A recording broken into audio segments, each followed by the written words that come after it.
नमस्कार, मैं हूं श्रुति श्रीवास्तव और आप देख रहे हैं न्यूज़ 18 का डिजिटल प्लेटफॉर्म और मैं हूं आपके साथ श्रुति श्रीवास्तव।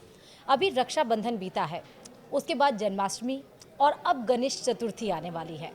गणेश चतुर्थी यानी कि ऐसा पर्व जो देश में बड़े धूमधाम के साथ मनाया जाता है और ये पर्व गणेश जन्मोत्सव के रूप में मनाया जाता है। गणेश चतुर्थी की महत्वता क्या है, क्यों मनाई जाती है और इस बार कब पड़ रही है गणेश चतुर्थी, कैसे उनका विसर्जन किया जाए, कैसे मूर्ति उनकी स्थापित की जाए, किस दिशा में मूर्ति रखी जाए, क्या है पूजा का विधि विधान, सब कुछ जानेंगे इस पॉडकास्ट में, यानी गणेश चतुर्थी का जो हम स्पेशल पॉडकास्ट कर रहे हैं। हमारे साथ है ज्योतिषाचार्य डॉक्टर नितिशा मल्होत्रा जी। बहुत स्वागत है आपका ज्योतिषाचार्य जी इस पॉडकास्ट में। और हम अब इनसे ही जानेंगे कि विधि विधान क्या है, कैसे हम गणेश जी को लाएं और किस दिशा में उसको स्थापित करें, लाने के भी क्या 10 ऐसे उपाय हैं, क्या तरीके हैं जो लाया जाए, सब कुछ जानेंगे। तो शुरुआत कर लेते हैं सबसे पहले इस कन्फ्यूज़न से कि 26 या 27 तारीख को ये गणेश चतुर्थी पड़ने वाली है। थैंक यू श्रुति जी। और न्यूज़ 18 के सभी दर्शकों को गणेश जी के 10 दिन के उत्सव की, उनके जन्म उत्सव की हार्दिक शुभकामनाएं। जैसे कि कन्फ्यूज़न इस बार भी है कि गणेश उत्सव मनाया कब जा रहा है, 26 को या 27 को। तो पहले इसको क्लियर कर देते हैं। 26 तारीख को जो चतुर्थी तिथि है वो 1:44 दोपहर में शुरू हो रही है, जो कि 27 तारीख दोपहर 3:44 पर समाप्त हो रही है। इसलिए उदय तिथि होने के कारण 27 अगस्त को हम गणेश चतुर्थी का ये उत्सव मना रहे हैं। और इसमें भी जो विशेष मुहूर्त है, क्योंकि अगर हम किसी भी पूजा या किसी भी त्यौहार की बात करें तो हमें विशेष मुहूर्त को बहुत ज़्यादा देखना पड़ता है, क्योंकि हम गणेश जी को, विघ्नहर्ता को, सभी कष्टों के हर्ता को कब लाएं अपने घर में और कब उनकी विशेष पूजा करें। तो जो पूजा का विशेष मुहूर्त रहेगा वो रहेगा 11:05 से आरंभ होकर 1:40 दोपहर तक। ये विशेष मुहूर्त है जिस समय हम गणेश जी की विशेष पूजा अर्चना कर सकते हैं, उनको अपने घर ला सकते हैं। अब हम बात करते हैं उस दिन योग कौन कौन से हैं, कौन से शुभ योग पड़ रहे हैं। हाँ। तो गणेश चतुर्थी 27 अगस्त के दिन योग पड़ रहे हैं सर्वार्थ सिद्ध योग, रवि योग और साथ ही साथ इसके साथ योग पड़ रहा है शुक्ल योग। और ये तीनों ही योग बहुत शुभ मुहूर्त को दर्शाते हैं, जब हम गणेश जी की पूजा करके अपने सभी विघ्नों को भी समाप्त कर सकते हैं, अपने कष्टों को समाप्त कर सकते हैं और रिद्धि सिद्धि के दाता, शुभ लाभ के प्रदाता, पुत्र और धन सुख समृद्धि के दाता को प्रसन्न भी कर सकते हैं। जी देखिए, जैसे विघ्नहर्ता, एकदंताय, वक्रतुंडाय उनको बोला ही जाता है और भगवान जो गणेश जी हैं उनको ज्ञानी और समृद्धि और सौभाग्य का प्रतीक भी माना जाता है। और क्योंकि ये भाद्रपद के शुक्ल पक्ष के चतुर्थी तिथि को पड़ रहा है, इसलिए बहुत महत्वपूर्ण हो जाता है। आपने शुभ संयोग बताया और कंफ्यूजन ये दूर किया। अब ये जानते हैं क्योंकि गणेश चतुर्थी है तो गणेश जी की प्रतिमा को भी स्थापित करना है, उनको लेकर भी आना है। तो लेकर कैसे आए, वो 10 चीज़ें क्या हमें ध्यान में रखनी चाहिए और गणेश जी की मूर्ति को स्थापित करने में हमें किन बातों का ध्यान रखना चाहिए, क्या मंत्र का जाप करना चाहिए और किन दिशा में उनको स्थापित करना चाहिए।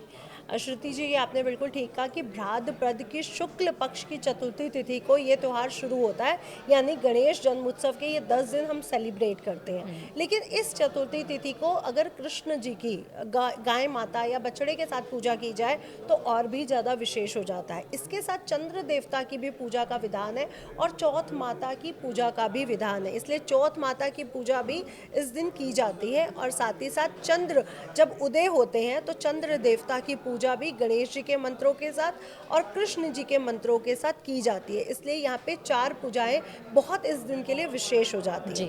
और गणेश जी सिर्फ धन सुख समृद्धि शुभ लाभ के प्रदाता नहीं है, वो आपके सभी कष्टों को दूर कर सकते हैं। आपके जॉब में, व्यवसाय में, बिजनेस में, शादी में, बच्चे में जो भी विघ्न आ रहे हैं वो भी दूर करते हैं और पुत्र यानी संतान भी देते हैं, इसलिए गणेश जी की पूजा और भी ज़्यादा विशेष हो जाती है।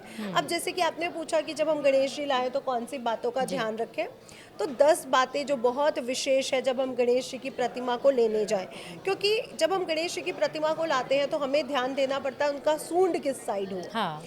गलती यही हो जाती है लोगों से, क्योंकि जो उनकी घर पे हम लोग पूजा कर रहे हैं तो हम अपनी जो गृहस्थी हैं, जो जप तप और तंत्र के साथ नहीं जुड़े हुए, जो गृहस्थ के साथ अपने जीवन का यापन कर रहे हैं, वो दक्षिणावर्ती यानी दाहिनी तरफ उनकी सूंड हो, ऐसी मूर्ति लाना बिल्कुल ना भूलें। इस बात का विशेष ध्यान रखें। जो बाईं तरफ सूंड है उसमें वो वाम पक्ति यानी तांत्रिक क्रियाओं के लिए वो पूजा, उन गणेश जी की पूजा की जाती है। एक बात और आपको बताना चाहूँगी, जो सूंड है, वैसे तो उनका हर एक जो बॉडी में जो पार्ट्स हैं वो हर एक चीज़ का प्रतीक माना जाता है। जो उनका सूंड है वो हर तरह से सूक्ष्मता के साथ साथ किसी वृद्धि का प्रतीक है। कहा जाता है कि सूंड हर तरह से दिखाता है कि आप अपने जीवन में हर तरफ सूक्ष्मता को लेकर के और बहुत विकट रूप को, विराट रूप को लेकर के आगे बढ़ सकते हैं। तो सूंड एक विराटता और एक सूक्ष्मता का प्रतीक भी माना जाता है।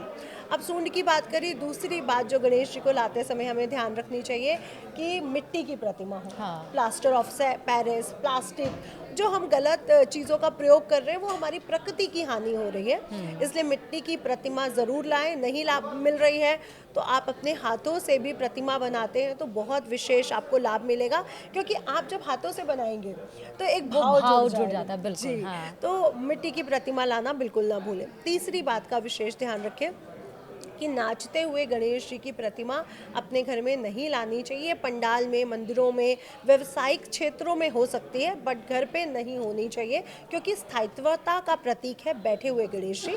तो डांस करते हुए फॉर्म में ना लाएं। चौथी बात, अपने घर में हमेशा स्थिर पोजीशन यानी बैठे हुए गणेश जी की ही प्रतिमा लानी चाहिए। इस बात का भी आप विशेष ध्यान रखें।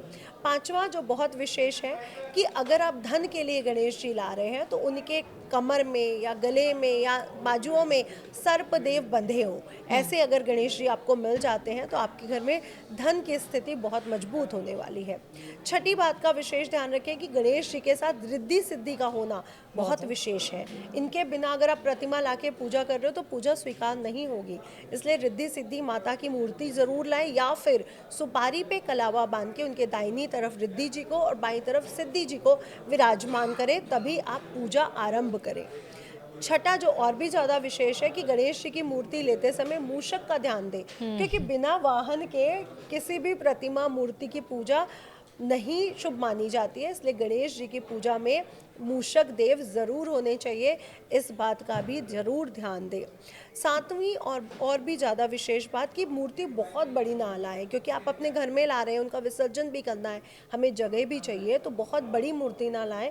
हो सके तो अपने हाथ के साइज़ के जितनी मूर्ति अपने घर पे लाएं और उनकी विशेष पंचोपचार त्रिकाल पूजा करें, क्योंकि आप गणेश जी ला रहे हैं। त्रिकाल पूजा बहुत ज़रूरी है। उनको 3 टाइम का भोग लगेगा, 3 टाइम की आरती होगी, उनके मंत्रों का विशेष जाप किया जाएगा, अभिषेक किया जाएगा। तो इस बात का भी विशेष ध्यान रखें। और साथ ही साथ मूर्ति लाते समय एक चीज़ का और ध्यान रखें, जो गलती हम लोग कर जाते हैं कि कई लोग वन बेडरूम फ्लैट में रहते हैं, अब वो बेडरूम में रख के बैठे हुए हैं। हाँ। तो इस बात का विशेष ध्यान रखें कि दीवार भी बेडरूम की नहीं होनी चाहिए जहाँ पे आप गणेश जी को स्थापित कर रहे हैं, और बाथरूम की दीवार के आसपास भी स्थापना नहीं होनी चाहिए। ये अच्छी बात नहीं मानी जाती है, ये शुभता का प्रतीक नहीं है कि आपने बाथरूम की दीवार के साथ या बेडरूम की दीवार के साथ गणेश जी की प्रतिमा को विराजमान करवाया है। तो इस बात का भी विशेष ध्यान रखेंगे आप लोग। 9वीं बात जो और भी ज़्यादा विशेष है, जब भी आप गणेश जी को लाएं, उनकी जो स्थापना है वो उत्तर या पूर्व दिशा में करें, यानी आपका मुख उत्तर या पूर्व होना चाहिए, तभी पूजा हमारी स्वीकार होती है। इस बात का भी विशेष ध्यान रखें। और 10वीं बात, जब भी हम गणेश जी को लाते हैं उसको ऐसे खरीद के नहीं लाना चाहिए। पहले उनसे बोलना चाहिए कि आप हमारे घर चलें, आप विघ्नहर्ता हैं, रिद्धि सिद्धि दाता है, मेरे घर में सभी कार्यों को पूर्ण करें, मेरे व्यापार में, जॉब में मुझे सफलता मिले, मेरी संतान मेरी बात माने, आज्ञाकारी हो, संस्कारी हो, ऐसी कृपा करते हुए आप मेरे घर चलें। और उनको चौकी पर कपड़ा बिछा के विराजमान करके या अपने सिर पे रख के या अपनी झोली में रखते हुए लाएं और ढक कर लाएं। और साथ ही साथ ध्यान रखें कि ध्वनि का, नगाड़े, बांसुरी, ये ढोल वगैरह ज़रूर बज रहे हो, क्योंकि उनको हम घर में ला रहे हैं, ये कोई छोटी मोटी बात नहीं है, ये बहुत बड़ी बात है। इसलिए ढोल नगाड़ों का भी इंतज़ाम ज़रूर करके जाएं।